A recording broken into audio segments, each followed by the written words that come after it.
Of হয়ে গেছিল। শেষ পর্যন্ত যেটা দেখতেছিলাম সেটা হচ্ছে যে পাথ তৈরি করা, তাই না? পাথের কাজগুলো আমরা দেখতেছিলাম। তো পাথের কাজগুলো করার জন্য আমরা এই ড্রয়িংটা নিয়েছিলাম, যেটা হচ্ছে একটা বেবি হোয়েল। এখন এই ড্রয়িংটা পাথের কাজগুলো আপনারা তো কিছু অংশ দেখছেন অলরেডি। তো আপনারা কি নিজেরা ট্রাই করছিলেন বাসায় যে এটা আর একটু বেটার ভাবে করা যায় কিনা, কিংবা করতে পারেন কিনা আদৌ? স্যার ঠিক কিংবা এই ইমেজটা করা হয়নি, অন্য ইমেজে ট্রাই করেছি। হ্যাঁ করেছিলাম, বাট আপনার এটার মতন হয় না। আচ্ছা, ঠিক আছে, সমস্যা নাই। আমি আজকে পাথের ক্লাসগুলো আবার মানে পুরো ক্লাসটাই আবার রিভিউ করব, এবং বলা যায় একেবারে প্রথম থেকে শুরু করব, পাথ কিভাবে আমরা শুরু করছিলাম সেটা থেকে। হ্যাঁ ভাইয়া একটু বলবো, হ্যাঁ, শিওর। এই ক্লাস শুরু করার আগে একটা জিনিস একটু দেখালে ভালো হতো, যে আমি একটা যদি সার্কেল আঁকি, সার্কেলটাকে আমি অর্ধেক রাখতে চাচ্ছি, ওইটা যদি আবার একটু দেখিয়ে দিতেন। আর হচ্ছে একটা দুইটা সার্কেল যদি আমি একটার উপরে আরেকটা রাখি, তো একটাকে আরেকটার উপরে আনতে চাইলে ওই যে যে বলেছিলেন যে ই দিয়ে আচ্ছা। অবজেক্ট থেকে যে আমরা ফরওয়ার্ড দিয়ে যেটা করি, ফরওয়ার্ড করলে না ওই শুধু হুম হুম। ড্রয়িংটা আসে কিন্তু কালার সহ আসে না। মানে আচ্ছা, আমি ঠিক যখন আছে। আমি ভিউ কোডটা দেখি তখন দেখি যে হ্যাঁ ওইটার উপরে আমার ড্রটা আসছে, কিন্তু আমি যে দুইটা দুইটা কালার দিলাম, আমি যখন নাকি ফরওয়ার্ড করব তখন একটা কালারের উপরে আরেকটা কালারের বৃত্তটা যে চলে আসবে সেটা আসে না। আচ্ছা, দেখি আমরা আবার সেটা, তাই না? ফার্স্টে একটা সার্কেল, এই একটা সার্কেল আমি আঁকলাম। এখন সার্কেলটার হাফ সার্কেল আমি কিভাবে রাখবো? হাফ সার্কেল রাখার জন্য আপনাদের আমি বলছিলাম যে এইটা হচ্ছে ডিরেক্ট সিলেকশন টুলস। তো আমরা ডিরেক্ট সিলেকশন টুলস দিয়ে কোনো কিছু সিলেক্ট করলে সেটা প্রত্যেকটা পয়েন্ট বাই পয়েন্ট সিলেক্ট হবে, লাইক এইভাবে, তাই না? এখানে দেখেন চারটা পয়েন্ট আছে, একটা, দুইটা, তিনটা এবং চারটা, এই চারটা পয়েন্ট আছে। তো এই চারটা পয়েন্ট থেকে যদি আমরা হাফ সার্কেলটাকে রাখতে চাই, তাহলে শুধু এই পয়েন্টটাকে আউট করে দিলেই কিন্তু সার্কেলটা হাফ হয়ে যাবে, লাইক এই যে জিনিসটা কিন্তু হাফ সার্কেল হয়ে গেল, তাই না? এখন এটার কালারের ব্যাপারে, আমরা এটাকে কালার করলে এটা শুধু হাফ সার্কেলটাই কালার হবে, কিন্তু খেয়াল করেন এই পার্টটাই কিন্তু স্টক কালারটা নাই। কারণ কি? কারণ এইখানে তো আসলে কোনো রেখা নাই। এখানে যেহেতু কোনো রেখা নাই, এটাকে আমরা যদি ভিউতে গিয়ে দেখি, আউটলাইন ভিউ, তাহলেও দেখব যে এইটা শুধু এইখান থেকে এই পর্যন্ত, এই উপরে যে একটা রেখা থাকা উচিত সেই রেখাটা কিন্তু নাই। যার কারণে উপরে আপনার যখন আমরা দেখতেছি তখন এখানে স্টকটাও পাচ্ছি না। যদি এই স্টকটা আনতে হয় তা সেক্ষেত্রে আমরা এই পাথে গিয়ে নতুন করে এটাকে পাথ টেনে দিব। টেনে দিলে এখানে এই যে দেখেন চলে আসলো। জাস্ট এই দুইটা পয়েন্ট যেটা ছিল, এই দুইটা পয়েন্টকে আমি কানেক্ট করে দিলাম। কানেক্ট করে দিলে এই জায়গায় এখন রেখা চলে আসছে, এবং তার সঙ্গে সঙ্গে যে স্টক কালারটা, সেই স্টক কালারটা চলে আসছে। এইটা হচ্ছে জাস্ট অনেকগুলো ওয়ের মধ্যে একটা। আমরা আরেকটা ওয়ে শিখছিলাম, সেটা হচ্ছে যে এই যে একটা সার্কেল আঁকলাম, এটাকে যদি আমি হাফ করতে চাই, খুব সহজ। আমরা এই হাফ বরাবর একটা রেখা টানলাম। এখন এই দুটো একসঙ্গে সিলেক্ট করে আমরা এটাকে ডিভাইড করতে পারি, তাই না? ডিভাইড করে দিলাম। ডিভাইড করে দিলে দেখেন এই উপরে এবং নিচে দুইটা আলাদা সার্কেল তৈরি হয়ে, মানে দুইটা আলাদা অংশ তৈরি হয়ে গেছে। যদিও এটা একই সঙ্গে সিলেক্ট হচ্ছে, কারণ কি? এটা এখন গ্রুপ অবস্থায় আছে। এটাকে আমি আনগ্রুপ করে দিই। যখন আনগ্রুপ করে দিচ্ছি তখন দেখেন এই একটা পার্ট, এই একটা পার্ট। এভাবে আমরা জিনিসটাকে মানে হাফ সার্কেল রেডি করতে পারি, ঠিক আছে? এবং যেটা বলতেছিলেন যে একটার উপর আরেকটা নিয়ে গেলে দুটো কালার আমার আসতেছে না, যখন এই যে দুটো সার্কেল দেখেন একটার উপর আরেকটা চলে আসছে, তাই না? তো এখন যদি আমি নিচের সার্কেলটাকে উপরে আনতে চাই, সেক্ষেত্রে right button, arrange, bring to front, কিংবা কিবোর্ডে কন্ট্রোল শিফট থার্ড ব্র্যাকেট, দেখেন এটা ফ্রন্টে চলে আসছে। আবার যদি পিছনেরটাকে আনতে চাই, একইভাবে যেটাকে আমি ফ্রন্টে আনতে চাচ্ছি সেটা সিলেক্ট করে অ্যারেঞ্জ, ব্রিং টু ফ্রন্ট, ঠিক আছে? ব্রিং টু ফরওয়ার্ড মানে হচ্ছে আমার যদি এখানে অনেকগুলো অবজেক্ট থাকে, লাইক এই একটা অবজেক্ট, এই একটা অবজেক্ট, তার মানে এখানে আমার 4টা অবজেক্ট আছে, তাই না? 4টা অবজেক্ট আছে। এখন যদি আমি এইটাকে ব্রিং টু ফরওয়ার্ড দেই, তাহলে সেটা জাস্ট 1 স্টেপ আপ হবে, টোটালি আপ হবে না। লাইক ব্রিং টু ফরওয়ার্ড, দেখেন একটার উপরে আসছে কিন্তু এটার উপরে আসে না। তো যদি আমি সবগুলোর উপরে আনতে চাই, যে এটাকে একেবারে টপ মোস্ট করে ফেলবো, তাহলে যেটা হবে সেটা হচ্ছে আমার ব্রিং টু ফ্রন্ট করতে হবে, ব্রিং টু ফরওয়ার্ড না। এখানে ব্রিং টু ফরওয়ার্ড একটা আছে, ব্রিং টু ফ্রন্ট একটা আছে, ঠিক আছে? তো ব্রিং টু ফরওয়ার্ড করলে যেটা হবে সেটা হচ্ছে যতগুলো অবজেক্ট থাকবে জাস্ট রিসেন্ট অবজেক্টটার উপরে আসবে, টোটাল অবজেক্টগুলোর উপরে না। কিন্তু যদি আমি ব্রিং টু ফ্রন্ট করি, লাইক এটা তো সবার নিচে আছে, তাই না? এটাকে যদি আমি ব্রিং টু ফ্রন্ট করি, তাহলে এটা কিন্তু সবার উপরে চলে আসবে, সবার উপরে চলে আসছে। তাহলে এখানে দুইটা অপশন আছে আপনাদের, একটা হচ্ছে ব্রিং টু ফরওয়ার্ড আর একটা হচ্ছে bring to front, as well as bring to back আর একটা হচ্ছে ব্রিং টু ব্যাকওয়ার্ড, ঠিক আছে? দেখেন ব্রিং টু সেন্ড ব্যাকওয়ার্ড মানে কি, জাস্ট 1 স্টেপ ডাউন, কিন্তু সেন্ড টু ব্যাক মানে কমপ্লিট, মানে সবগুলোর নিচে চলে যাবে, কমপ্লিট ডাউন। সো এইটা একটু মাথায় রাখবেন যে আপনারা যদি মানে একটা অবজেক্টকে সবগুলো অবজেক্টের উপরে নিয়ে আসতে চান সেক্ষেত্রে ব্রিং টু ফ্রন্ট, কিন্তু যদি রিসেন্ট অবজেক্টের উপরে জাস্ট আনতে চান সেক্ষেত্রে ব্রিং টু ফরওয়ার্ড। ক্লিয়ার? জি ভাইয়া। আশা করি বুঝতে পারছেন আপনারা। জি। জি ভাইয়া। আচ্ছা, তাহলে আমি এই জিনিসগুলো অফ করতেছি এবং আমাদের যে ক্লাসটা যেখানে ছিলাম সেখান থেকে শুরু করি আবার। তো পাথ নিয়ে কথা বলতেছিলাম। পাথের এই পেন টুলসে দেখেন এখানে অনেকগুলো টুলস আছে, একটা হচ্ছে পেন টুলস, একটা হচ্ছে অ্যাড অ্যাঙ্কর, একটা হচ্ছে ডিলিট অ্যাঙ্কর আর একটা হচ্ছে মডিফাই অ্যাঙ্কর, ঠিক আছে? তো আমরা যেটা বলছিলাম সেটা হচ্ছে যে আমরা শুধু পেন টুলসটাই ধরবো, বাদ বাকি অল্টার কন্ট্রোল ধরে অন্যান্যগুলোকে আমরা মডিফাই করে নিতে পারবো পেন টুলসটাকে। যেমন এই পেন টুলস দিয়ে একটা পয়েন্ট আঁকলাম, যখন পয়েন্টটা ধরে আমি পয়েন্টটা চেপে ধরে আমি ডানে কিংবা বাঁয়ে কিংবা উপর কিংবা নিচে টান দিচ্ছি, তখন এর দুই পাশে দুটো অ্যাঙ্কর চলে আসতেছে, ঠিক আছে? দুইটা হ্যান্ড চলে আসছে, এই হ্যান্ডগুলো হচ্ছে অ্যাঙ্কর। এরপরে যখন আমরা অন্য কোনো জায়গায় একটা পয়েন্ট দিচ্ছি, সেম ভাবে আমরা যখন এটাকে একটু চেপে ধরে ডানে বাঁয়ে সরাচ্ছি তখন এখানেও অ্যাঙ্কর চলে আসতেছে। এখন এই যে দুইটা রেখা তৈরি, মানে একটা কমপ্লিট রেখা তৈরি হয়েছে, কিন্তু দেখেন একটা সলিড কালারও চলে আসছে। এই সলিড কালারটা রিমুভ করার জন্য কিংবা অফ করার জন্য জাস্ট এখানে ফিলটাকে অফ করে দিতে হবে, ঠিক আছে? আর সবসময় ফিল হচ্ছে ফার্স্ট পয়েন্ট থেকে লাস্ট পয়েন্ট পর্যন্ত যেভাবেই কালারটা আসুক, লাইক দেখেন আমি এইভাবে একটা রেডি করলাম, এখানে ফার্স্ট পয়েন্ট কোনটা এইটা, লাস্ট পয়েন্ট কোনটা এইটা। এখন যদি আমরা এটাকে ফিল করি তাহলে কেমন হবে দেখছেন? ফিলটা সবসময় first point to last point select করে এবং তার ভিতরে যে অংশগুলো যেভাবে ফিল হওয়া উচিত সেভাবে ফিল করে।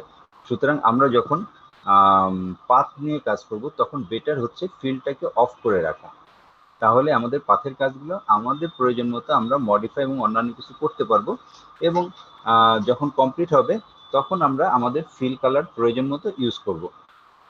তো যেটা বলতেছিলাম, এই একটা পাত আমি করছি, এখন আমার মনে হচ্ছে এই পয়েন্টটা আমার দরকার নেই, এই পয়েন্টটাকে দরকার নেই, এই পয়েন্টটাকে আমার ডিলিট করতে হবে, তাই না? তো সেই জন্য আমি কিন্তু এই ডিরেক্ট সিলেকশন টুল কিংবা কিবোর্ডের ডিরেক্ট সিলেকশন টুল দিয়ে এই পয়েন্টটাকে সিলেক্ট করে জাস্ট ডিলিট। যদি এটাকে মুভ করতে চাই মুভ, আমি এটাকে টেনে সরায় নিয়ে আসলাম, মুভ করলাম, কিংবা যদি ডিলিট করতে চাই কিবোর্ডের ডিলিট হয়ে গেল।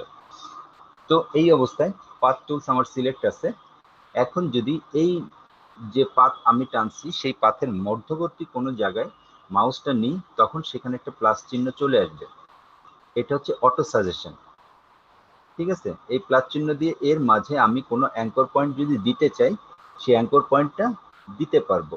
অনেক সময় আমাদের প্রয়োজন হবে এরকম যে আমরা একটা পাথ একটা পয়েন্ট থেকে আরেকটা পয়েন্ট পর্যন্ত টেনে গেছি, কিন্তু আমাদের মন মতো হচ্ছে না, মনে হচ্ছে যেন মধ্যে আর একটা অ্যাঙ্কর পয়েন্ট থাকলে আমি জিনিসটাকে আরেকটু সুন্দরভাবে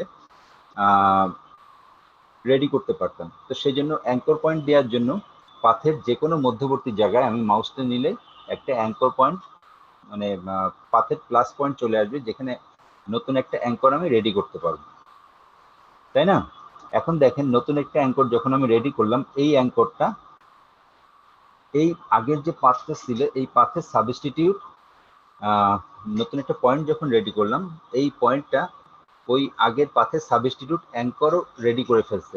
এই যে দেখেন দুটো হ্যান্ড তৈরি হয়ে গেছে, তার মানে কি আগের পথের বরাবর যেভাবে তার অ্যাঙ্করগুলো রেডি হওয়ার কথা, সেই অ্যাঙ্করগুলো অটোমেটিকলি রেডি হয়ে গেছে।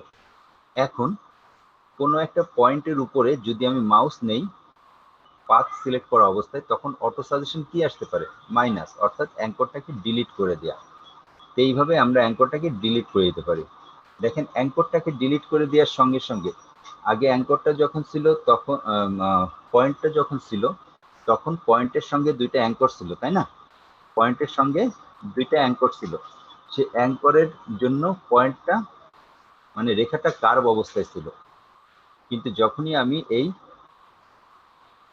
পয়েন্টটাকে ডিলিট করে দিচ্ছি, তখন পয়েন্টের সঙ্গে সঙ্গে যে অ্যাঙ্করের যে প্রপার্টিগুলো ছিল, অর্থাৎ একটু বাঁকা করে দুই সাইডে যেভাবে হোল্ড করে রাখতেছিল, সেই কমপ্লিটটাই কিন্তু চলে গেছে, যার ফলে এই রেখাটা চেঞ্জ হয়ে গেছে। এখন এই রেখাটাকে যদি আমি কাজ করতে চাই, আমরা অ্যাঙ্করের উপর যখন মাউস নিব, অল্টার ধরে এই অ্যাঙ্কর অর্থাৎ যেটা কিবোর্ডে যেটা আমাদের এখানে হ্যান্ডেল বলতেছে অর্থাৎ বাহু, এই বাহু দুটাকে আমি নিজেদের প্রয়োজন মতো মডিফাই করতে পারবো, ঠিক আছে? তো আমরা কিভাবে এটাকে বাহু দুটাকে মডিফাই করতেছি, আমরা পাথ টুল সিলেক্ট থাকা অবস্থাতে জাস্ট অল্টার প্রেস করি। অল্টার প্রেস করলে আমার এইখানে যে টুলসটা আছে, অ্যাঙ্কর মডিফাই টুলস আছে, সেটা চলে আসতেছে, অ্যাঙ্কর পয়েন্ট টুলস, ঠিক আছে?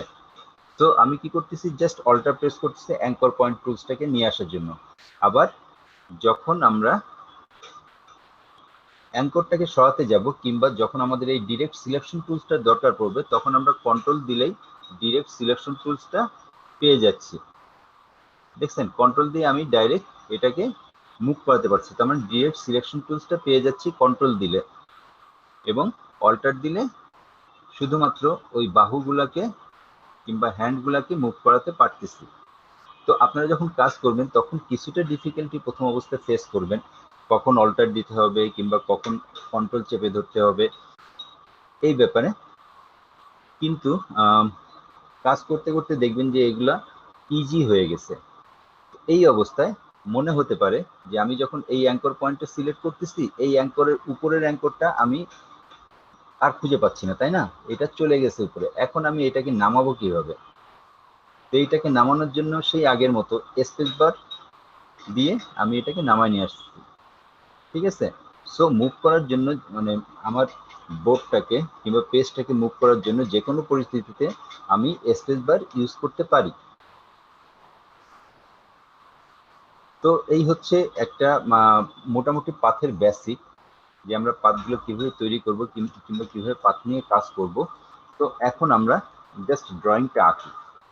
ড্রয়িংটা আঁকার সময় যদি আরো কিছু ডিফিকাল্টি আমাদের দেখি, তখন আমরা সেগুলো নিয়ে ধীরে ধীরে আলোচনা করব। তো আমি ড্রয়িং এর ছোট পার্টটা থেকে শুরু করি।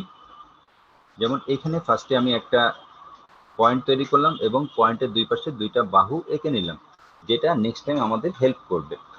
এবং এইখানে আমি একটা বাহু টেনে নিলাম। দেখেন উপরের মাথাটা, এই মাথাটা কিন্তু জাস্ট আমার মন মতো আসতেছে না কিংবা রেখা বরাবর আসতেছে না। তো সেক্ষেত্রে কি করব, অল্টার চেপে ধরে উপরের অ্যাঙ্করটাকে কিংবা উপরের হ্যান্ডটাকে আমি একটু মডিফাই করে দিই, তাই না? এই উপরের হ্যান্ডটাকে মডিফাই করলাম, একটু নিচের হ্যান্ডটাকে মডিফাই করলাম, দেন ইট ইজ মাস পারফেক্ট। পুরোপুরি পারফেক্ট হয়তো না, বাট কাজ চলবে। এখন দেখেন আগের অ্যাঙ্কর পয়েন্টটা হারায় গেছে, কারণ কি? কারণ আমি যখন এটা নিয়ে কাজ করতে গেছি তখন অ্যাঙ্করের যে শেষ পয়েন্টের যে শেষ মাথাটা ছিল সেটা সিলেক্ট ছিল না। তো যখন দেখবো যে পয়েন্টটা হারায় গেছে আর রেখা থেকে বাইরে চলে আসছি, তখন কি করতে হবে? তখন আবার ওই সিলেকশন টুল দিয়ে ওই পয়েন্টের শেষ মাথাটা সিলেক্ট করে নেব। এবং আবার পাত টুলটা নিয়ে নেব। ঠিক আছে, তো শেষ মাথায় আবার আমি বাহুটাকে একটু টেনে নিই আমার সুবিধার জন্য, এবং এরপরে আবার আগের মতো আমরা ড্রয়িং করতে থাকি। এইখানে দেখেন এই মাথাটা আসলে বেঁকা হয়ে গেছে, কেমন কর্নার তৈরি হয়ে গেছে, তাই না? এই মাথাটা কর্নার ছাড়াতে গেলে কি করতে হবে, এই বাহুটাকে আমার চেঞ্জ করতে হবে, এবং কি দিয়ে, অল্টার চেপে ধরে এই বাহুটাকে চেঞ্জ করলাম, একটু একটু চেঞ্জ করলাম। এখন দেখি নিচের এইটাকে পারফেক্টলি আনলাম, কিন্তু এই জায়গাতে বরাবর বড় হয়ে যাচ্ছে। এই বড় হওয়াটা আমি কিভাবে চেক করব? এই বড় হওয়াটার জন্য এই বাহুটাকে একটু ছোট করতে হবে, কিন্তু তারপর দেখেন এটা মন মতো যাচ্ছে না, কখনো বড় হচ্ছে কখনো ছোট হচ্ছে। তো সেই জন্য আমি কি করব, এইখানে একটা পয়েন্ট, এক্সট্রা একটা পয়েন্ট নিয়ে নিব। সুতরাং এইখানে একটা ক্লিক করলাম এবং এক্সট্রা একটা পয়েন্ট তৈরি হলো। এখন সেই পয়েন্টটাকে আমি কন্ট্রোল চেপে ধরে মডিফাই করি, তাহলে দেখবো যে আমার মন মতো আমি জিনিসগুলোকে পেয়ে যাচ্ছি। ঠিক আছে, এখন দেখেন এটা মোটামুটি একটা শেপে আসছে, তাই না? তো এইটার জন্য আমার নতুন একটা পুরাতন কাজের মধ্যে নতুন একটা পয়েন্ট তৈরি করতে হয়েছে। যে অ্যাঙ্কল কিংবা হ্যান্ড গুলো ছিল সেই হ্যান্ড গুলোকে নিজেদের মতো করে মডিফাই করতে হয়েছে, এবং কাজ করার সময় এগুলো আমাদের প্রতিনিয়ত দরকার পড়বে। এরপরে পরের বাহুটা দেখি। তো একটা পাথ যখন প্রথম যে পয়েন্ট থেকে শুরু করব সেই পয়েন্ট পর্যন্ত এসে আমি ক্লোজ করে দিব, তখন আমরা ইচ্ছা করলে অন্য আরেকটা পাথ শুরু করতে পারি। ঠিক আছে, যেমন এই পাথটা এখন ক্লোজ, তাই না? তো এখন যদি অন্য এক জায়গায় আমি ক্লিক করি, নর্মালি আমি অন্য আরেকটা পাথ করতে পারবো। যেমন এইখানে আমি একটা পাথ রেডি করলাম, কিন্তু এটা কিন্তু ক্লোজ না। সুতরাং এখন যদি আমি আবার এখান থেকে রেডি করতে যাই, কি হবে, ওই যে আগের পাথটায় চলে আসতেছে। তো এইটা তো আগের পাথে চলে আসলে একটু ঝামেলা হয়ে যাচ্ছে না? এই ঝামেলাটা কমপ্লিট করার জন্য যে একটা পাথ যদি আমরা যেখান থেকে শুরু করছি সেখানে ক্লোজ না করি, তো সেক্ষেত্রে আমরা পাথটাকে ওইভাবে যদি কমপ্লিট করতে চাই, সেক্ষেত্রে অবশ্যই পাথটাকে সিলেক্ট করার পরে যতদূর আমাদের কাজ হয়েছে সেই অবস্থায় কন্ট্রোল ধরে কিংবা সিলেকশন টুল দিয়ে বাইরে একটা ক্লিক করব।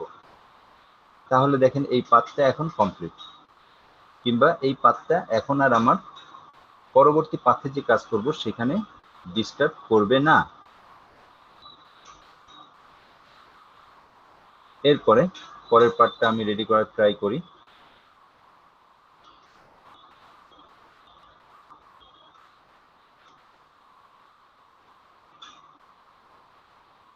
এইটুকু এই পর্যন্তই থাকবে। এরপর এইখান থেকে আমি বাইরের যে বাইরের যে বাউন্ডারিটা আছে কিংবা হোয়েলের যে বডিটা আছে সেই বডিটা ড্র করব।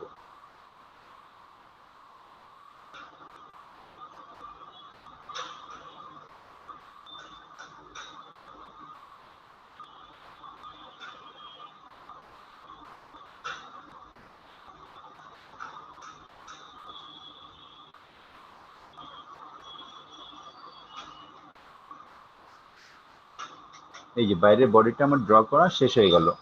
এখন দেখি চোখের যে অংশটুকু আছে এই অংশটুকু, যে কোনো কোশ্চেন?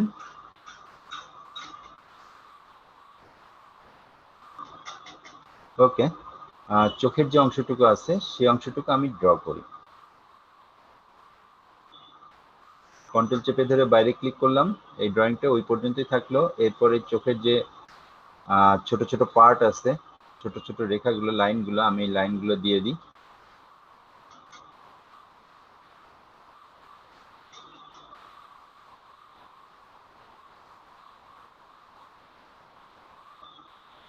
এবং এরপরে টেইল।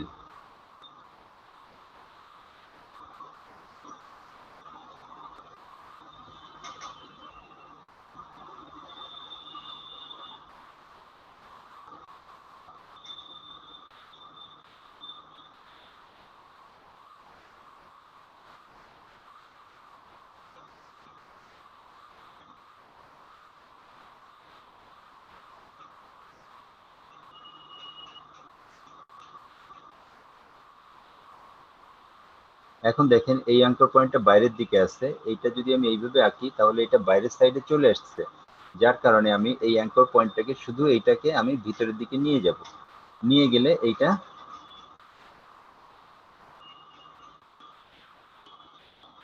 এটাকে ভিতরের দিকে নিয়ে এসে এই শেপটাকে কমপ্লিট করবো। তো সেক্ষেত্রে এই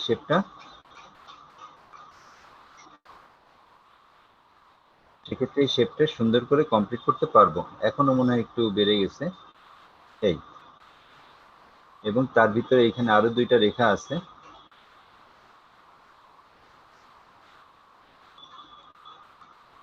এবং এই লাস্ট রেখাটা, এবং এখানেও দুইটা রেখা দেখতে পাচ্ছি।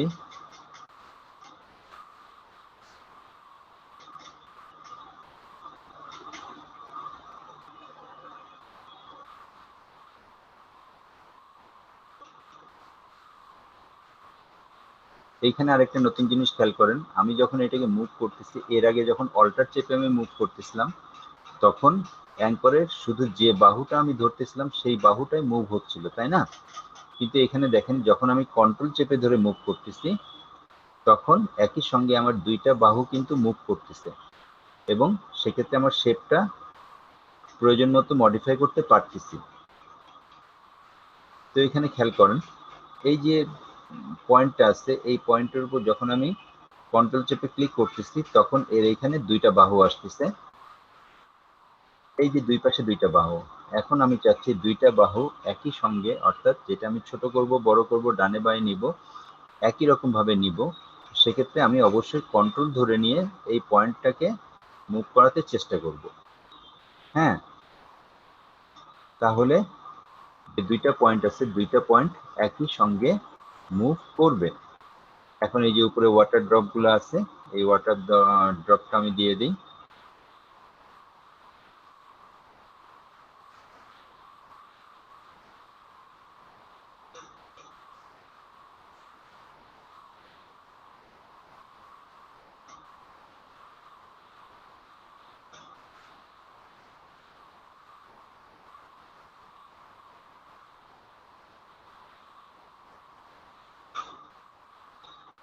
আচ্ছা, এখন আমার বর্ডার কালার তো দেয়া আছে, প্রয়োজন মতো শুধু আমি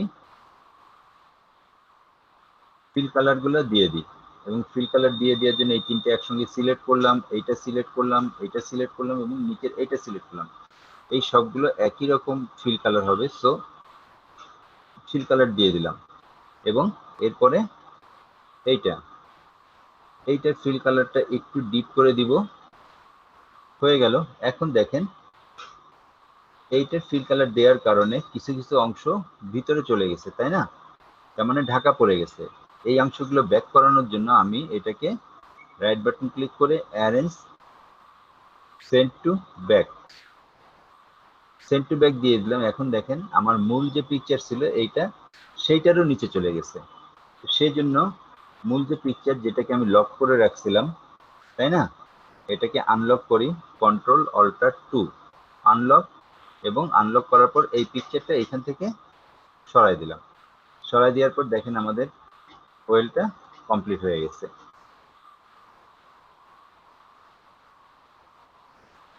ঠিক আছে, এখন দেখেন প্রত্যেকটা পার্ট মোটামুটি আমরা যেরকম চাইছিলাম সেরকমই আছে, শুধু রেখাগুলো একটু মনে হয় চিকন। তো রেখাগুলোকে আমি একটু মোটা করে দিতে পারি কিভাবে, সবগুলোকে একই সঙ্গে সিলেক্ট করলাম, এখান থেকে রেখাটা সিলেক্ট করলাম, এবং এই যে এখান থেকে স্টক 1 পিটি আসছে স্টক 2 পিটি করে দিলাম, তাহলে এই রেখাগুলো সব মোটা হয়ে গেল। এখন দেখেন শুধু এই বাহুটা মনে হচ্ছে জানি এর সঙ্গে মিশে থাকলে বেটার হতো, সো আমি এটাকে ধরে একটু নিচে নামা এর সঙ্গে মিশাই দিলাম। একইভাবে এইটাকে একটু উপরে উঠাই দিই, এবং এইখান থেকে এইটাকে একটু বড় করে দিই। দেখেন এখন আমার হোয়েলটা টোটাল ড্রয়িংটা কমপ্লিট হয়ে গেছে।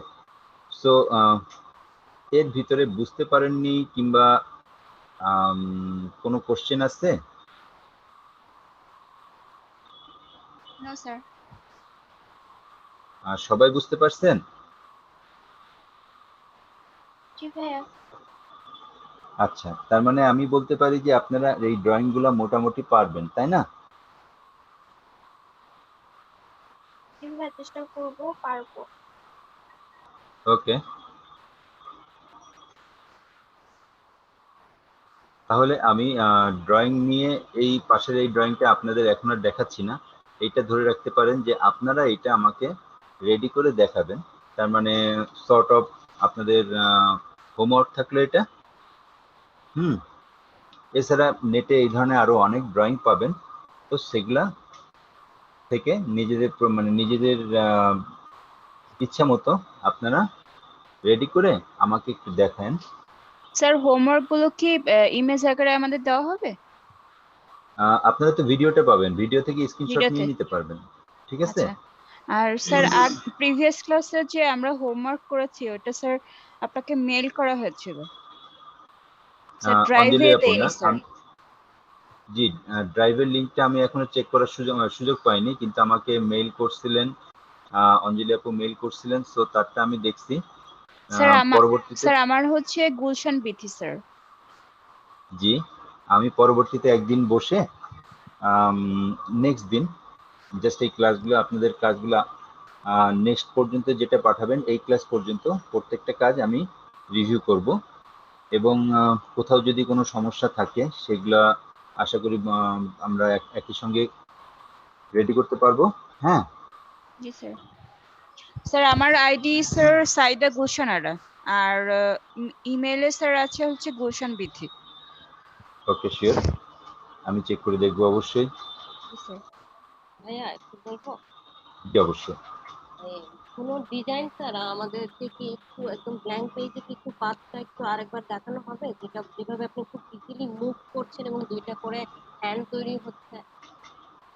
আচ্ছা, আহ, এই যে পাত টুলটা আমি নিলাম, ফার্স্টে একটা মাউস পয়েন্ট আমি ক্লিক করতে, যে কোনো একটা জায়গায় আমি ক্লিক করতেছি, ক্লিক করলাম, ক্লিক করে এখানে ছোট্ট একটা মানে মাউস ধরে থাকা অবস্থাতে আমি মাউসটাকে সরাচ্ছি যে কোনো দিকে আমার প্রয়োজন মতো। এটা যদি আমি মনে করি ডানে সরাতে চাই, বামে সরাতে চাই, যেভাবে রেডি করতে চাই, এটা যে কোনো দিকে আমি সরাতে পারবো, ঠিক আছে? সো এই সরাচ্ছি, সরানোর পর নেক্সট পয়েন্টে একইভাবে আমি ছোট্ট একটা, আমাদের প্রয়োজন না থাকলে ছোট্ট একটা অ্যাঙ্কর নিয়ে নিচ্ছি। এই নিয়ে নিলে সুবিধা কি, এখন দেখেন যখন আমি এটাকে সিলেকশন টুল দিয়ে দেখতেছি তখন সামনে এবং পিছনে বোথ জায়গায় অ্যাঙ্কর আছে। এই নিচের অ্যাঙ্কর গুলো দেখা যাচ্ছে না এই কারণে যে এই অ্যাঙ্কর গুলো আসলে কোনো কাজ নাই। এই অ্যাঙ্করটা রেসপন্সিবল সামনের দিকে রেখাটাকে গাইড করার জন্য, এবং এই অ্যাঙ্করটা রেসপন্সিবল এই পাশটাকে গাইড করার জন্য। সো এই দুটো অ্যাঙ্করই শো করতেছে, কিন্তু যখন আমরা এটা সিলেক্ট করব তখন দেখেন নিচের দিকের অ্যাঙ্করটা দেখা যাচ্ছে।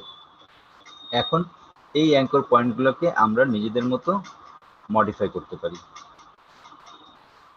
ঠিক আছে? শুধু মডিফাই না, প্রয়োজনে আমরা এর ভিতরে নতুন অ্যাঙ্কর অ্যাড করতে পারি, কিংবা পুরাতন অ্যাঙ্কর ডিলিট করতে পারি। পুরাতন অ্যাঙ্করটা আমরা প্রয়োজন মতো ডিলিট করতে পারি। ডিলিট হচ্ছে না কারণ অ্যাঙ্করের উপর পড়তেছে না, এবং এটা লাস্ট অ্যাঙ্কর সেহেতু ডিলিট হচ্ছে না। এই মাঝের অ্যাঙ্করটাকে আমরা ডিলিট করার চেষ্টা করি, দেখছেন? সুতরাং লাস্ট অ্যাঙ্করটা ওইভাবে ডিলিট করা যাবে না। এই লাস্ট অ্যাঙ্করটা ডিলিট করতে গেলে আমরা কি করব, সিলেকশন টুল, লাস্ট অ্যাঙ্করটাকে সিলেক্ট করলাম। খেয়াল রাখবেন যে অ্যাঙ্করটা সিলেক্ট আছে সেটা ফিল করা থাকবে, এবং অন্যান্য অ্যাঙ্করগুলো দেখেন সাদা ডট দেখা যাচ্ছে, তাই না? সাদা ডট দেখা যাচ্ছে, কিন্তু এই অ্যাঙ্করটা যেহেতু সিলেক্ট আছে এইটা টোটাল ফিল, ব্লু কালারের ফিল করা আছে। এরকম অ্যাঙ্কর ফিল সিলেক্ট করে আমরা ডিলিট করে দিতে পারি। এইভাবে আমরা নিজেদের ইচ্ছা মতো কিংবা প্রয়োজন মতো অ্যাঙ্করগুলো মুভ করাতে পারবো। হ্যাঁ, আমি ছোট্ট আরেকটা ড্রয়িং নিয়ে আসি। এই ড্রয়িংটা এখন রেডি করি, তাহলে আপনারা আরেকটু ভালো বুঝতে পারবেন হয়তো। এখানে শুধু এই বিয়ারের পার্টটা আমি আপনাদের রেডি করে দেখাচ্ছি। হ্যাঁ, এখানে দেখেন অনেকগুলো পার্ট আছে। এই লেগগুলো আলাদা করা, বডি পার্টটা আলাদা করা, হ্যান্ডের পার্ট এবং এয়ার, হেড, প্রত্যেকটা পার্ট বাই পার্ট আলাদা করা। সো আমাদের ড্রয়িংটা হবে মানে পাথগুলো হবে প্রত্যেকটা সিঙ্গেল সিঙ্গেল। যেমন প্রথমে শুধু লেগ থেকে আমরা শুরু করি। দেখেন আমি এক জায়গায় ক্লিক করছি, যেহেতু আমি এই কাজগুলো অনেকবার করছি সুতরাং আমার পক্ষে বোঝা সহজ যে কোথায় ক্লিক করলে কিংবা কোন পর্যন্ত অ্যাঙ্করটাকে টেনে নিয়ে গেলে পরের অ্যাঙ্করটা করার জন্য, কোন পর্যন্ত পয়েন্টটাকে নিয়ে গেলে পরের পয়েন্টগুলোর জন্য কিংবা রেখা বরাবর আনার জন্য আমার খুব বেশি ডিস্টার্ব হবে না। তো এটার জন্য জাস্ট কিছু এক্সপিরিয়েন্স লাগবে, এটা হয়ে যাবে। হ্যাঁ, দেখেন আমি জাস্ট মাউসের প্রথমবারেই এটাকে সঠিকভাবে ফেলতে পারতেছি, যে যাতে এটা একেবারে রেখা বরাবর চলে আসতেছে। তো এইটার জন্য আপনাদের একটু সময় লাগতে পারে, but don't worry, practice maximum perfect. তো এটা নিয়ে টেনশনের কিছু নেই, আপনারা কাজ করতে করতে দেখবেন এগুলো চলে আসছে। তো একইভাবে পরের পাত্রকে আমি ড্রয়িং করি।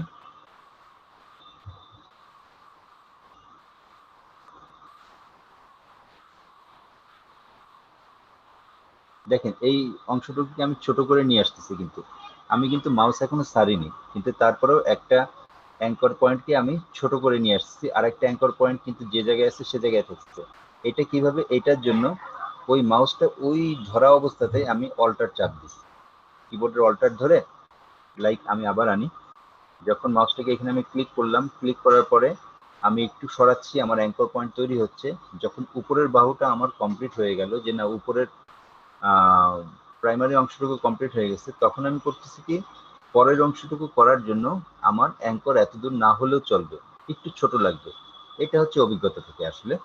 তো সেজন্য আমি করতেছি অল্টার চাপ দিয়ে এই বাহুটাকে একটু ছোট করে নিচ্ছি, যতটুকু প্রয়োজন মনে হয়। ঠিক আছে, ছোট করে নিলাম এবং পরবর্তী বাহুর পার্টটা কমপ্লিট করে ফেললাম।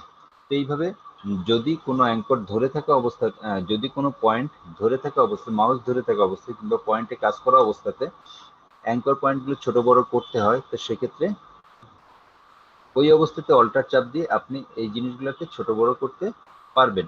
এখন দেখেন এই পার্টে কিন্তু আর কিছু নাই, সুতরাং এইটাকে আমি জাস্ট এখানে কমপ্লিট করে দিব। এবং এটা কমপ্লিট করে দিতে পারতেছি কি জন্য? কারণ পরবর্তীতে এই যে লেগটা, এই লেগটাকে আমি ব্রিং টু দ্য ফ্রন্ট দিয়ে ফ্রন্টে নিয়ে আসবো এবং এই লেগটা ব্যাকে চলে যাবে, যার কারণে এই যে বাড়তি অংশটুকু আছে এই অংশটুকু আর দেখা যাবে না। ঠিক আছে, যার কারণে ওই যে অংশটুকু দেখা যাবে না সেই অংশটুকু তো যে কোনো ভাবে আমি ড্রয়িং করে এটাকে রেডি করতে পারতেছি। একইভাবে এখন এই পাশের লেগের অংশটুকু আমি রেডি করি।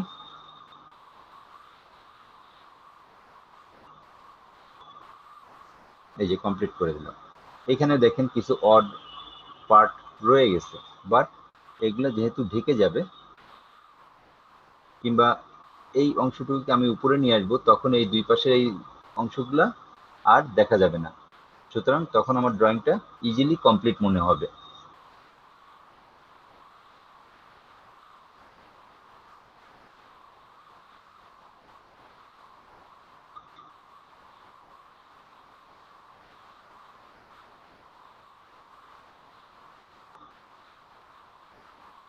এরপরে বডির এই পার্টটুকু আমি রেডি করে ফেললাম এবং এরপরে এই হ্যান্ড।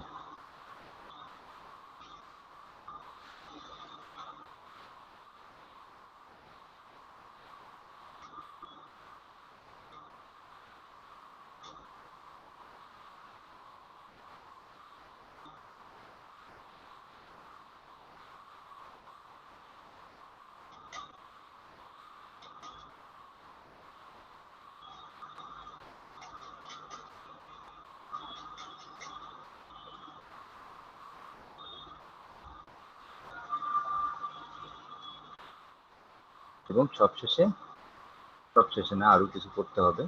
এবার এই হেডের পার্টটা আমি রেডি করি।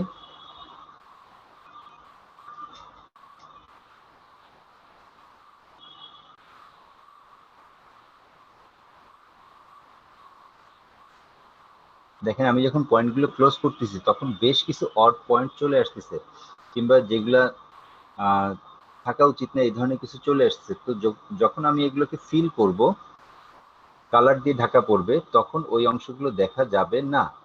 হ্যাঁ, সেইভাবে আমি জাস্ট ড্রয়িংটাকে রেডি করতেছি। এরকম আনওয়ান্টেড পার্ট থেকে যাবে ড্রয়িং এ মাঝে মধ্যে। তো যখন আপনারা প্রফেশনালি ড্রয়িং করবেন তখন দেখবেন যে এই ধরনের আনওয়ান্টেড পার্টগুলো পরবর্তীতে অফ করে দিতে হয়।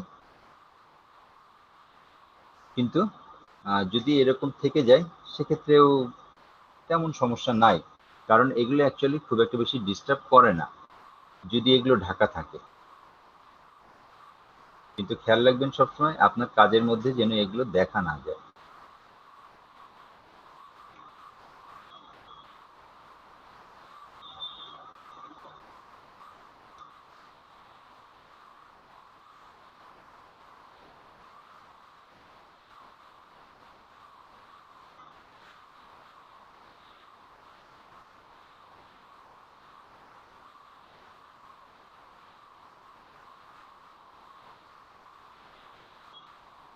এরপরে এটাকে একটু সার্কেল করে দিই। সার্কেল করে দেখতে পাচ্ছি যে সার্কেলটা ঠিক মতো মিলতেছে না। সুতরাং সার্কেল তৈরি করার পরে এখন আমি এই পয়েন্টগুলো ধরে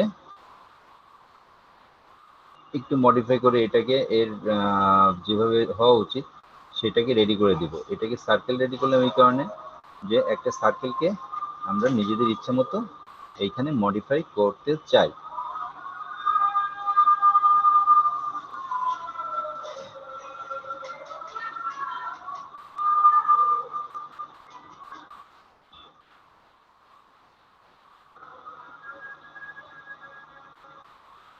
ঠিক আছে, এখন মাছ বেটার।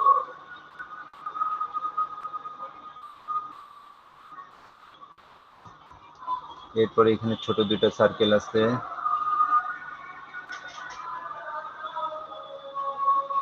এবং এর ভিতরে ছোট দুইটা রেখা টেনে রাখি।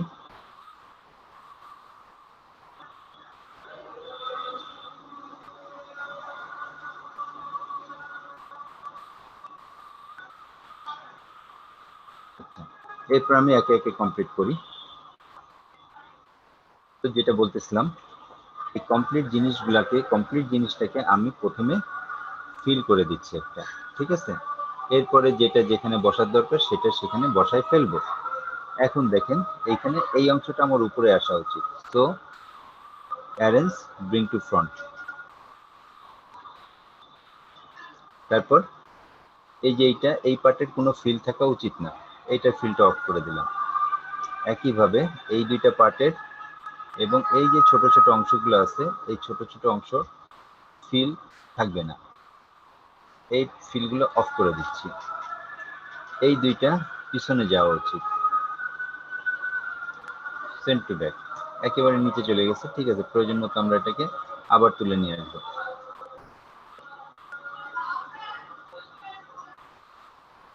এটা একটু নিচে পাঠিয়ে দিই, সেন্ট টু ব্যাক।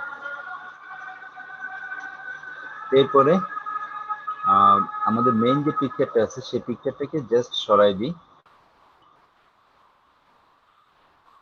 সরাই দিলে আমরা মোটামুটি কমপ্লিট একটা জিনিস দেখতে পাচ্ছি, শুধু এইটা সামনে আসবে, তাই না?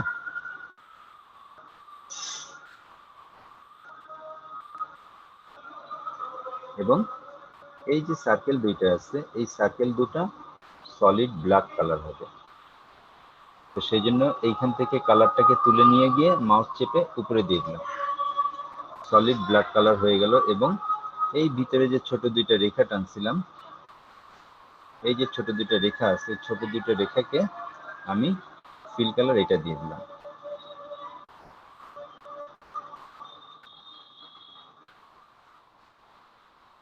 এখন দেখেন ঠিক আছে না, যেখানে যে অ্যারেঞ্জে থাকা উচিত মোটামুটি চলে আসছে, শুধু এই পার্টটুকু বাদে। এখন এই পার্টটুকুকে আমি উপরে উঠাবো, তার তো এইটাকে উপরে উঠাতে গেলে এইটা উঠাতে হবে, কারণ কি এইটা তো সবার উপরে আছে, এইটার উপরেও এই পার্টটুকু আছে। সুতরাং এই তিনটা পার্ট একসঙ্গে সিলেক্ট করে আমি এটাকে ব্রিং টু ফ্রন্ট করে দিচ্ছি।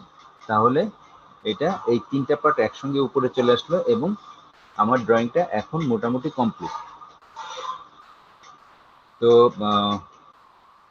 এটা বুঝতে পারছেন, এটা আমি খুব দ্রুত করছি এবং আমার মনে হয় আপনাদের বুঝতে পারার কথা। এইটা মনে হচ্ছে আমব্রেলার পার্ট, সুতরাং এটাকে আমি অফ করে দেব, কারণ এটা এখানে কেমন জানি অড লাগতেছিল। আচ্ছা, নাকি টোটাল আমব্রেলাটাকে রেডি করে ফেলা উচিত।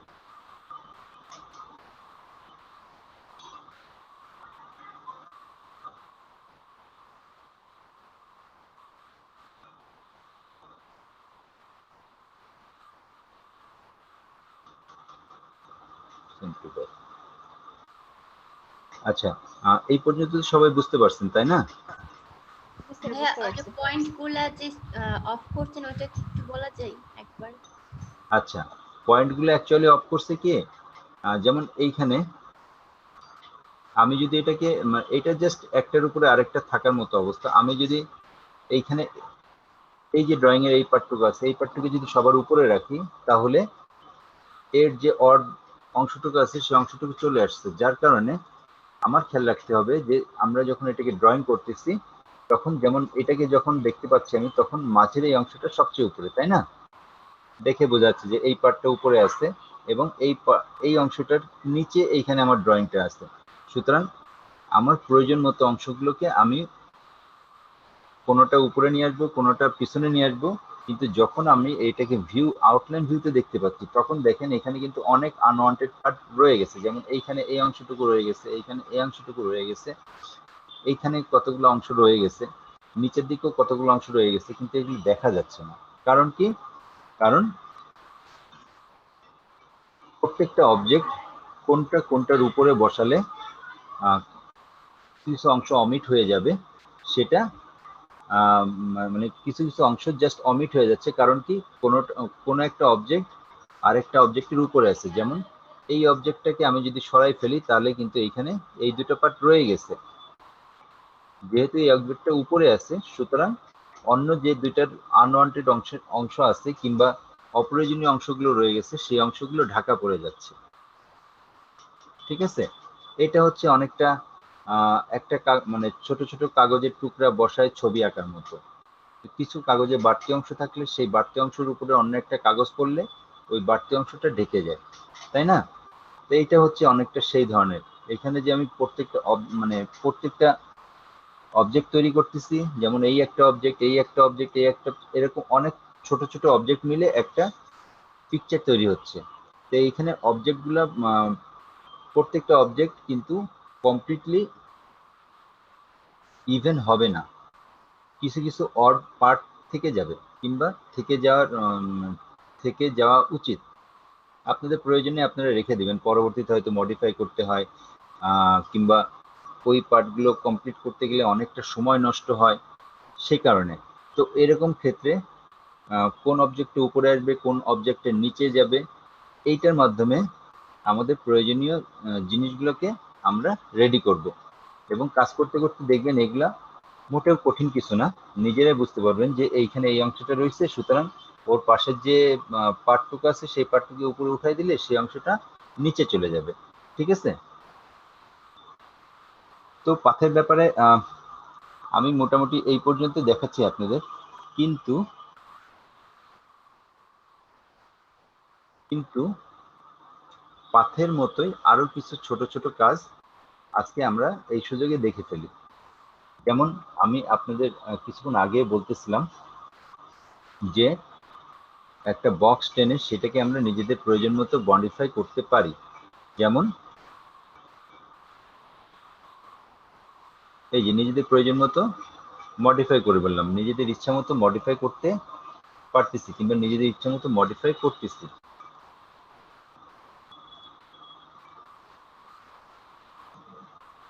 তাই না? তো মডিফাই করার সময় যদি মনে হয় এই যে পার্টটুকু আছে এই পার্টটা আমার ব্যাকা মানে কার্ভ হয়ে আসবে, আমাদের প্রয়োজন এই পার্টটুকু কার্ভ করার, তো সেক্ষেত্রে আমি কি করব? সেক্ষেত্রে আমরা এই পাথ টুল দিয়ে এই পয়েন্টের উপরে যখন মাউস রাখতেছি, মাউস রাখার পরে যখন আমরা অল্টার চাপতেছি তখন আমরা কিন্তু এখান থেকে দুটো অ্যাঙ্কর পয়েন্ট বের করতে পারতেছি। দেখছেন যে যে কোনো পয়েন্টে আমি পয়েন্টের সঙ্গে কিন্তু কোনো অ্যাঙ্কর পয়েন্ট নাই, যার কারণে এটা স্টেট। একটা পয়েন্ট ক্লিক, সঙ্গে আরেকটা পয়েন্ট ক্লিক, আরেকটা পয়েন্ট ক্লিক, এগুলা স্টেট হচ্ছে। কারণ কি, এর সঙ্গে কোনো অ্যাঙ্কর পয়েন্ট নাই, যার কারণে এগুলো প্রত্যেকটা পার্ট স্ট্রেট কিংবা সোজা। কিন্তু যখনই এখানে আমি অ্যাঙ্কর পয়েন্ট রেডি করে দিব, তখনই এটাকে নিজেদের ইচ্ছা মতো আমরা কার্ভ কিংবা যে কোনো শেপ দিতে পারবো। যেমন এই পাথ টুল, যেমন সিলেকশন টুল দিয়ে এই মাথাটা সিলেক্ট করার পরে পাথ টুলসে কিংবা সোজাসুজি এইখানে অ্যাঙ্কর পয়েন্ট দিয়ে আমরা এখানে ধরে যখন টান মারতেছি, মানে মাউস ধরে যখন ডানে বায়ে উপরে নিচে টানতেছি, তখন আমরা এখানে নিজেদের প্রয়োজন মতো অ্যাঙ্কর পয়েন্ট পেয়ে যাচ্ছি, এবং তখন আমরা এটাকে নিজেদের প্রয়োজন মতো ছোট বড় করতে পারতেছি। অ্যাজ ওয়েল অ্যাজ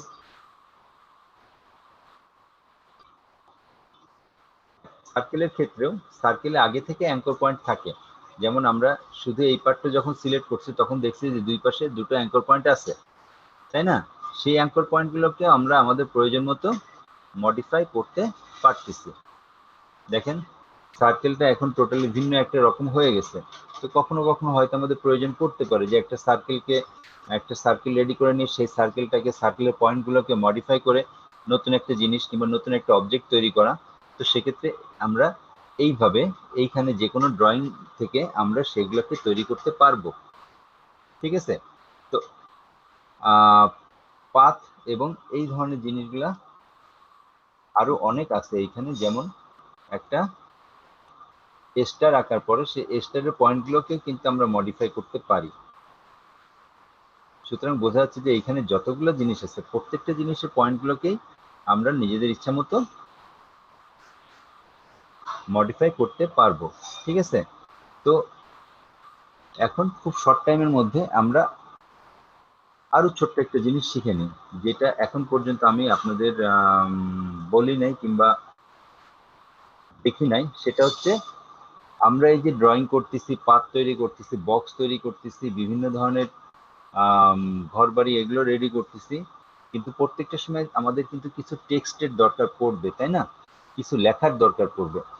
তো সেই জন্য টেক্সট টুল হচ্ছে এখানে এই টি এর মতো যে টাইপ টুলটা আছে, সে টাইপ টুল।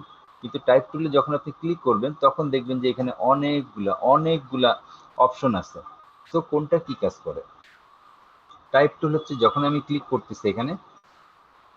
করতেছি তখনই আমি যে কোনো টাইপ করতে পারতেছি। এখানে একটা অটোমেটিকলি লেখা চলে আসছে, এরপরে আমরা এখানে লিখতে পারতেছি, তাই না? তো যে কোনো জায়গায় ক্লিক করে আমরা লিখতে পারছি। কিন্তু এখন যদি আমি সঙ্গে সঙ্গে অন্য জায়গায় ক্লিক করি, তাহলে কিন্তু হবে না। তো কারণ কি? কারণ এই টাইপটা আমার অ্যাক্টিভ আছে।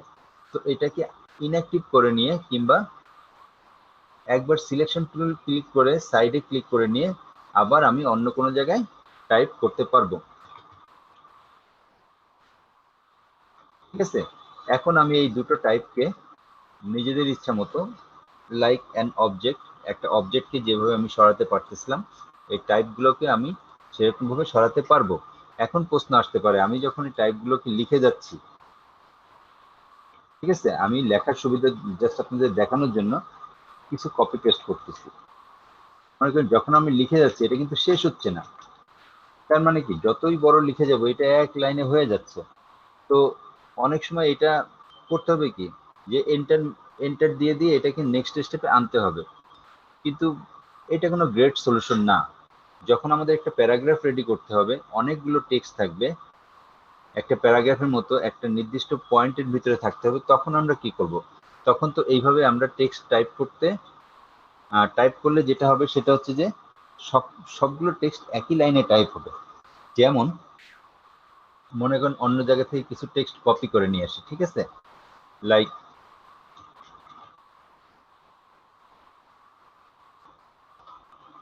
এইখান থেকে কিছু টেক্সট কপি করে নিয়ে আসলাম। যখন এই টেক্সটগুলোকে আমি ক্লিক করে পেস্ট করতেছি, দেখেন এই মোটামুটি লম্বা একটা লাইন তৈরি হয়ে গেছে। কিন্তু এইভাবে তো আমাদের লাইন প্রয়োজন নাই, তাই না? কিন্তু কিংবা এইভাবে লাইন লিখলে সেটা অড হয়ে যাবে। সেই জন্য একটা নির্দিষ্ট এরিয়ার মধ্যে যদি আমি লিখতে চাই, সেক্ষেত্রে টাইপ দিয়ে আমি একটা নির্দিষ্ট এরিয়া রেডি করে দিতে পারি। লাইক মাউস এখান থেকে শুরু করে একটা যতটুকু আমার এরিয়া প্রয়োজন ততটুকু মাউস নিয়ে ছেড়ে দিলাম। এরিয়াটাকে আমরা নেক্সট টাইম ছোট বড় করতে পারবো, ঠিক আছে? যখনই ছেড়ে দিলাম তখনই ভিতরে একটা ডামি টেক্সট চলে আসলো। এটা হচ্ছে Illustrator new option, dummy text চলে আসে। ডামি টেক্সট না হলেও এইভাবে এখন আমরা এর ভিতরে যে কোনো কিছু পেস্ট করলে, ঠিক আছে, যে কোনো কিছু পেস্ট করলে সেটা ঠিক ওই মাপের ভিতরেই থাকবে। আবার দেখেন, জাস্ট মাউসটা ধরে যেখান থেকে টেক্সট শুরু হবে কিংবা যত পর্যন্ত আমি টেক্সট এরিয়ার প্রয়োজন তত পর্যন্ত মাউস নিয়ে ছেড়ে দিব। ছেড়ে দিলেই ডামি টেক্সট চলে আসবে। এবং ডামি টেক্সটের যে কোনো প্রকার মডিফাই করার জন্য এখানে দেখেন টেক্সট টুলস আছে, হয়ে গেল না এখানে। তাহলে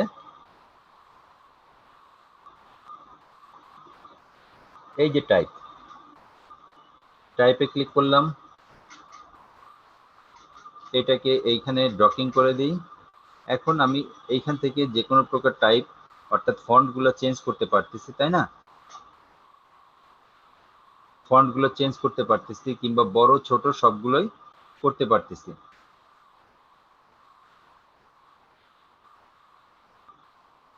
তো এইভাবে আমরা ফন্টগুলোকে চেঞ্জ করতে পারবো। কিন্তু এখানে একটা জিনিস খেয়াল করেন,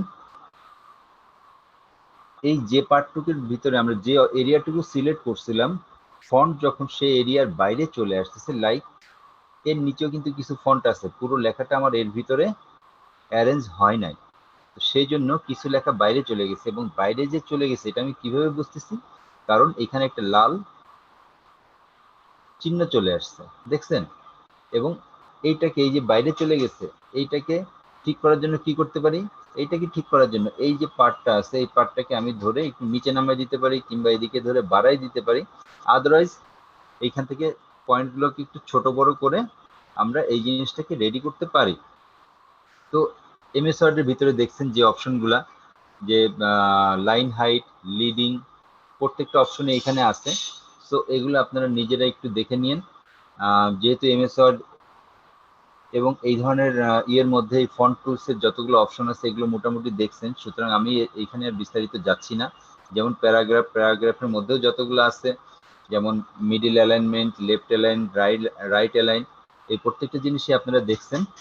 সুতরাং এগুলোর মধ্যে আমি খুব বেশি যাচ্ছি না। তো আমি আরেকটা যেটা দেখাতে চাচ্ছি সেটা হচ্ছে, এখানে আমরা একটা টেক্সট তৈরি করলাম, প্রত্যেকটা টেক্সট আমরা নিজেদের ইচ্ছা মতো সরাতে পারতেছি। হ্যাঁ, তো মাঝে মধ্যে আমাদের প্রয়োজন পড়তে পারে যে কোনো টেক্সট আঁকা বাঁকা বা লাইনের প্রয়োজন পড়ে। আমরা দেখছি যে যখন লোগোগুলো রেডি করে, লোগোতে টেক্সটগুলা সুন্দর বাঁকা করা থাকে, অনেকটা গোল সার্কেল ধরে টেক্সট তৈরি করে। তো সেক্ষেত্রে আমরা কিভাবে করব? তো এগুলো করার জন্য প্রথমে মনে করেন আমি একটা সার্কেল তৈরি করি। এই একটা সার্কেল তৈরি করলাম। এখন আমি চাচ্ছি এই সার্কেলের কর্নার বরাবর আমার টেক্সটগুলো আসবে। সেক্ষেত্রে সার্কেলটা সিলেক্ট থাকা অবস্থায় টেক্সট টুল অর্থাৎ টাইপ টুল এবং এইখানে দেখেন এই যে type on a path tools, এইটাই ক্লিক করে নিয়ে আমি যখনই এই সার্কেলের যে কোনো জায়গায় অর্থাৎ বাইরের যে আউটলাইন আছে আউটলাইনে ক্লিক করতেছি, রেডি হলো সেই টেক্সটগুলো কিন্তু তখন জাস্ট আউটলাইনের উপর দিয়ে রেডি হচ্ছে।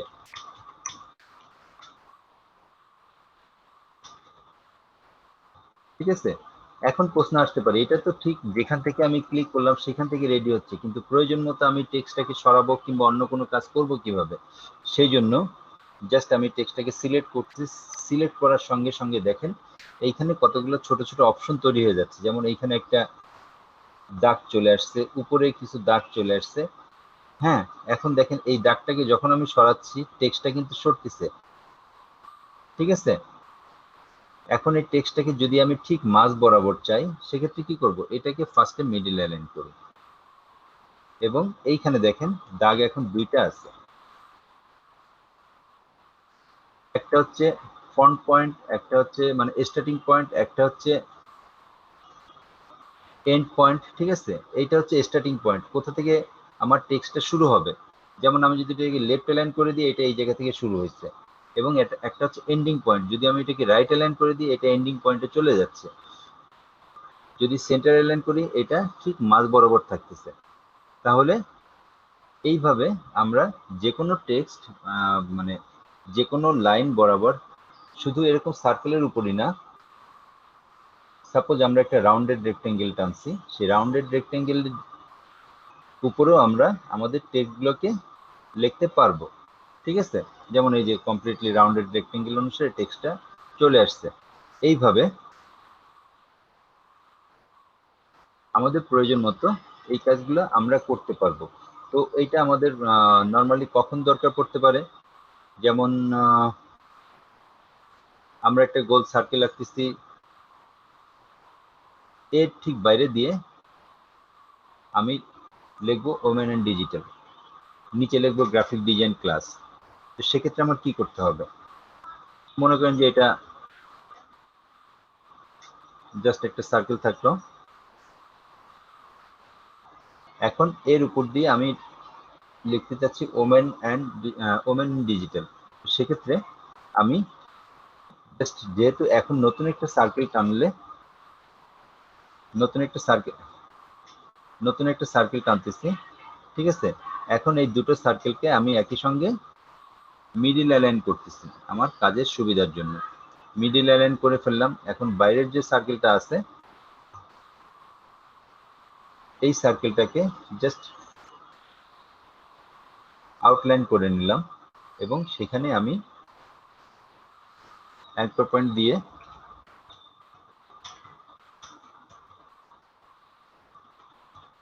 ঠিক আছে। এখন এই জিনিসটাকে আমি চাচ্ছি উপর থেকে আসবে, উপর থেকে আসবে এইটা দেখার জন্য দেখেন ঠিক মাঝ বরাবর যেটা আসছে সেটা হচ্ছে মিডিল পয়েন্ট। তাহলে মিডিল পয়েন্টটাকে ধরে আমি কন্ট্রোল ধরে নিতে হবে, আপনাদের আগে বলতেছি যে আমি এই কন্ট্রোল ধরে নিয়ে মিডিল পয়েন্টটাকে ধরে নিয়ে আমি উপরের দিকে দিয়ে দিলাম। তাহলে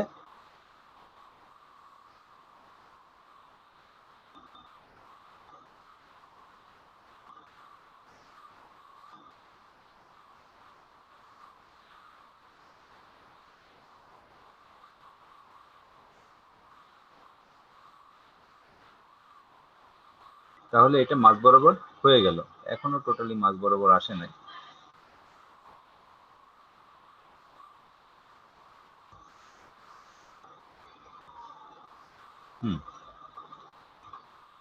তাহলে উপরের লেখাটা হলো। এখন নিচে যদি আমরা এই সেম জিনিস আরেকটা লিখতে চাই, তাহলে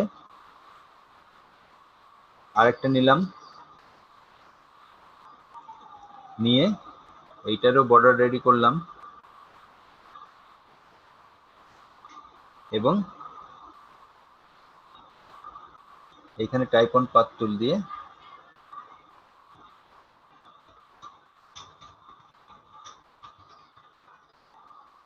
গ্রাফিক ডিজাইন ক্লাস এই দুটোকে একটু ছোট করি।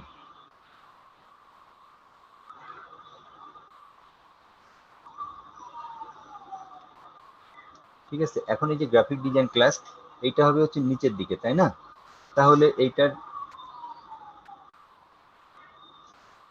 পয়েন্টটা আমি একটু ঘুরাই নিলাম।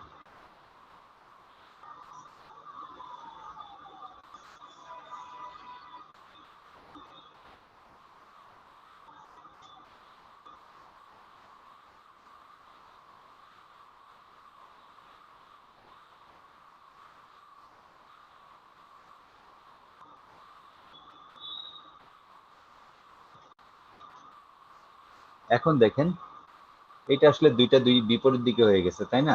আমরা কি চাচ্ছি যে গ্রাফিক ডিজাইন ক্লাসটার মানে ক্লাসের স্টার্টিংটা হবে হচ্ছে এই সাইড থেকে। তো সেক্ষেত্রে আমরা যেটা করতে পারি সেটা হচ্ছে মাউসের এই পয়েন্টটা ধরে এটাকে ভিতরের দিকে নিয়ে যায় এবং এটাকে একটু বাড়াই দিই প্রয়োজন মতো, এবং এটা একটু নিচে নামাই দিই।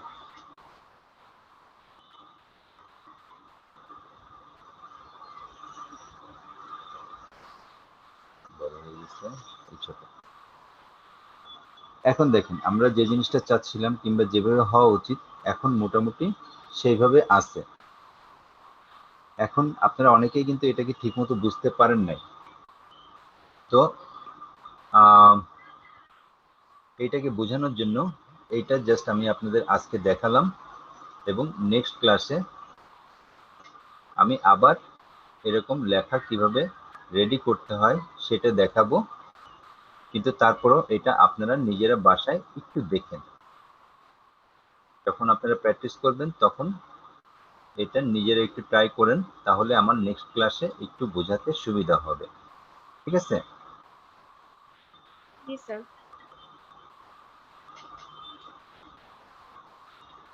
আচ্ছা,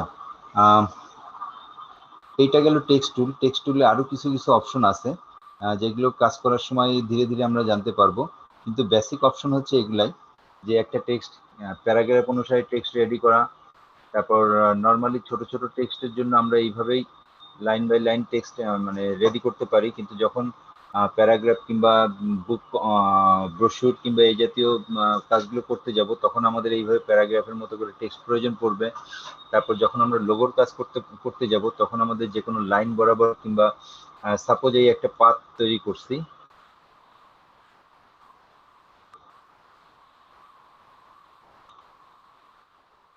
একটা পাথ রেডি করছি, টুলসটা ভিন্ন ভাবে রয়েছে।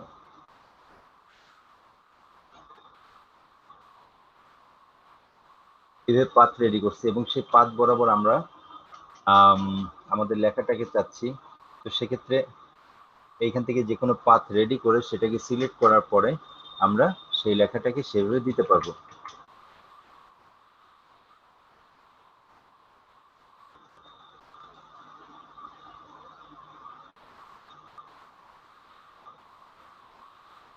ঠিক আছে? এবং এরপরে আমরা পাথটাকেও মডিফাই করতে পারবো। এই যে দেখেন, এই পাথ থেকে যদি আমরা মডিফাই করি তাহলে লেখাগুলো সেইভাবে মডিফাই হবে। এটা হচ্ছে টেক্সটের বেসিক। এবং নেক্সট দিন যদি এতে আপনাদের কোনো সমস্যা থাকে তখন আমরা দেখব এইখানে আর কি কি আছে কিংবা কি ধরনের সমস্যাগুলো ফিল করতেছেন। এবং এইখানে আরেকটা ক্লাস ইলাস্ট্রেটরের উপর আমি মানে প্রজেক্ট কাজ করার আগে আরেকটা ক্লাস দেখবো আমরা ইলাস্ট্রেটরের উপর, এবং তখন ইলাস্ট্রেটরের আরো কিছু কিছু যে ছোট ছোট অপশনগুলো আছে সেই অপশনগুলো দেখব। তবে এখন এটা বলা যায় যে ইলাস্ট্রেটরের বেসিক যে কাজগুলো মানে যে টুলসগুলো আপনাদের সবসময় প্রয়োজন পড়বে সেই টুলসগুলো কাজ মোটামুটি দেখানো হয়ে গেছে। এছাড়া বাড়তি কয়েকটা টুলস আছে যেগুলো কখনো কখনো কিংবা প্রয়োজন পড়তে পারে, সেইগুলো আমরা আশা করি নেক্সট পয়েন্টে নেক্সট ক্লাসে দেখতে পারবো। ঠিক আছে? তাহলে আজকে এই পর্যন্ত আমি ক্লাস শেষ করব। আর আপনাদের কোনো কোশ্চেন কিংবা অন্য কিছু নেক্সট ক্লাসে অ্যান্সার করব। ওকে?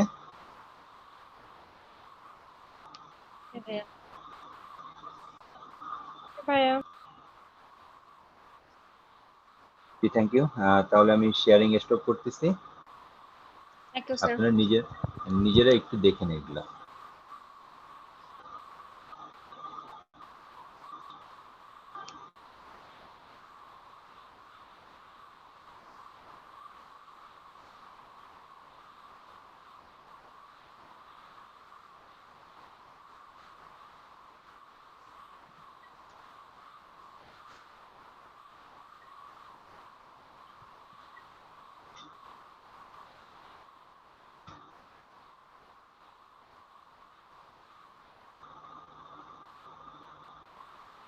আচ্ছা, আমার এই সেট থেকে আজকের ক্লাস এই পর্যন্তই। তো আশা করি আগামী ক্লাসে দেখা হবে, এবং তার আগে আপনাদের অ্যাসাইনমেন্টগুলো আমি দেখব। এবং আপনারা যেটাই করেন কিংবা যে কাজটাই প্র্যাকটিস করেন সাবমিট করবেন। হ্যাঁ, তাহলে অন্তত বোঝা যাবে যে আপনারা সবাই একই গতিতে শিখতেছেন নাকি কেউ পিছিয়ে পড়ে যাচ্ছেন, কেউ আগায় যাচ্ছেন। কারণ ক্লাস নেওয়ার পরে আপনারা যদি বলেন যে হ্যাঁ ক্লাস করে আসছি কিন্তু অনেক কিছু শিখতে পারে নাই, তখন আমার কাছে সেটা খারাপ লাগবে। ঠিক আছে? তো ফিডব্যাক দিবেন, সেটা দরকার বেশি। জি sir. Okay, thank you. Thank you sir. Sir আপনার একটা কোয়েশ্চেন ছিল। হ্যাঁ, শিওর। স্যার আপনি আজকে যে ক্লাসটা করালেন এটার লিংকটা আর কি যদি ফ্রাইডের ক্লাসের আগে পেতাম তাহলে হোমওয়ার্কটা করতে সুবিধা হতো আর কি। এটা আশা করি পেয়ে যাবেন। হ্যাঁ, আশা করি আজকের ক্লাসের লিংক আমি তাদের বলবো, হয়তো কালকের মধ্যে আপনারা পেয়ে যাবেন। সুতরাং আপনাদের হোমওয়ার্কে আশা করি সুবিধা হবে। জি, আর কিছু? না না এটাই ছিল, থ্যাংক ইউ। ওকে, আচ্ছা তাহলে আমি ক্লাস এখানে শেষ করতেছি। হ্যাঁ।